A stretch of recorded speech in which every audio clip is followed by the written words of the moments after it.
नमस्कार, मी पंजाब डक हवामान अभ्यासक मुक्काम पोस्ट गुगळी धामणगाव तालुका सेलू जिल्हा परभणी। आज आहे 29 मे 2024। मी आहे पंजाबमध्ये अमृतसर या ठिकाणी। अमृतसर या ठिकाणी तर सांगू इच्छितो, या ठिकाणी आल्याच्या नंतर वाघा बॉर्डरच्या इथं तापमानाची नोंद जवळपास 52 अंश सेल्सिअस होतं, म्हणजे इतकं तापमान होतं। तर हे तापमान आता आज अमृतसर या ठिकाणी नोंदलं गेलेलं आहे। तर तुम्हाला एक सांगू इच्छितो, अशीच परिस्थिती आपल्या महाराष्ट्राकडे देखील आणि 2-4 वर्षामध्ये उद्भवणार आहे। जोपर्यंत आपण झाडं लावणार नाही तोपर्यंत अशी परिस्थिती राहणार आहे। पण शेतकऱ्याला आता एक अंदाज देतो। तर आज आहे 29 मे 2024। शेतकऱ्याला सांगू इच्छितो, शेतकऱ्यांना आणखीन 2-3 दिवसांमध्ये शेतीचे कामे आटपून घ्या, कारण की राज्यामध्ये जवळपास 1 तारखेला 1 तारखे ते 1 जून ते जवळपास 10-11 जूनपर्यंत दररोज भाग बदलत पावसाचा सुरुवात होणार आहे। म्हणून हा अंदाज लक्षात घ्यायचा।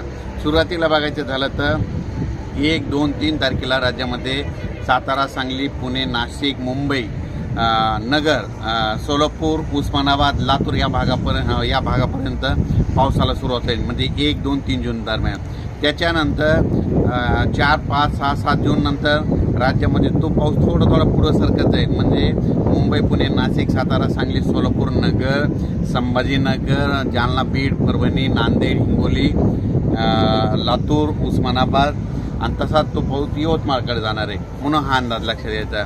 त्याच्यानंतर 5, 6, 7 जूनच्या दरम्यानमध्ये तो पाऊस परत आणखीन पुढं, म्हणजे सातारा, सांगली, सोलापूर, पुणे, नाशिक, मुंबई, तसेच नगर, पुणे, औरंगाबाद, त्याच्यानंतर बीड, परभणी, लातूर, हिंगोली, वाशिम, नांदेड आणि त्याच्यानंतर बुलढाण्यापर्यंत 7 तारखेपर्यंत तो पाऊस सुरुवात होईल।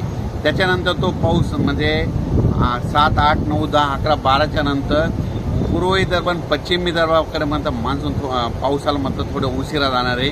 म्हणून हे अंदाज लक्षात घ्यायचा, कारण की पूर्व विदर्भात 7 तारखेच्या नंतर थोडा पाऊस सुरू होणार आहे। म्हणून हे अंदाज लक्षात घ्यायचा। एकंदरीत परिस्थिती बघायची झाली तर राज्यामध्ये मान्सून म्हणजे केरळमध्ये मान्सूनला 31 आणि 1 तारखेला चांगलं पोषक वातावरण तयार झालेलं आहे आणि पोषक वातावरण राहील। त्याच्यामुळं आपल्या इकडं पाऊस चांगल्या तऱ्हेने पडणार आहे। म्हणून हा अंदाज लक्षात घ्यायचा।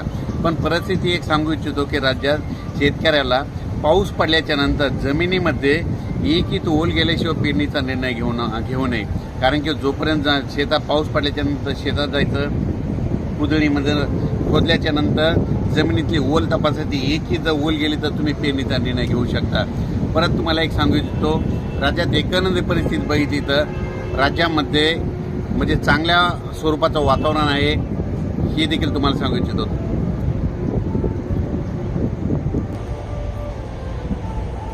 राज्यात विदर्भ, पश्चिम विदर्भ, पूर्व विदर्भामध्ये मात्र 7 जूनच्या नंतर पावसाला सुरुवात होणार आहे। म्हणून हे अंदाज लक्षात द्यायचा।